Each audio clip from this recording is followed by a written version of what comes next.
The other day I met Jaco, a young evangelical Afrikaner rugby-loving guy who asked me, how on earth can you be gay and Christian? I mean, because the Bible says.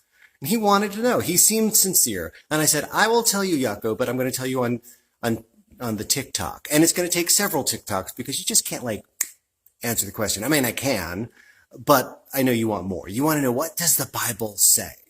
So I'm going to start a series, and I'm going to break it down for you, Jaco, and anyone else who cares to listen. And the first thing, though, I'm not going to do is I'm not going to defend my humanity. I mean, so often these conversations start with, the Bible says, and they point to a passage that is basically saying, you're kind of a worthless piece of snot. And then you have to kind of go out of your way to affirm that you are not a worthless piece of snot, that that passage actually isn't saying that, or that passage doesn't apply to me. Now, lots of great people have done this work and do this work. And if you're interested in knowing about how to defend yourself from these sort of things, check out my very good friend here. He does incredible stuff with this, and he's very funny as well.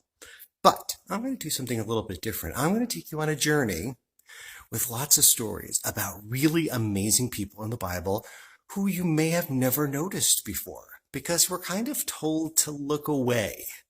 I want to tell you the story of the ultimate outsiders who became the ultimate insiders. I want to tell you the story of the eunuchs. And before we start, we need to understand what a eunuch is. In the ancient world, there was this third group of people. There were men, women, and there were eunuchs.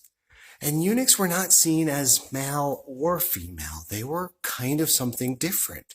They were often castrated before puberty. That means that their testicles were removed. And as a result, they never experienced puberty. So they retained high voices. They didn't get the facial hair, the body hair, the muscles that come with testosterone. They looked and sounded different from the men and women around them. And as a result, they were treated very differently. And almost always, they were foreigners as well. They were captured in war. They were sold as slaves. So they were foreigners, and they were these sexual and gender minorities. They weren't gay men, and they weren't trans folks necessarily, but for their day, they were those queer outsiders that didn't fit and were often not welcome. I'm going to tell you their story, a story that weaves its way through the entire Bible, the Old and the New Testament, the Jewish and the Christian scriptures. So, gird your loins, it's going to be a fun ride.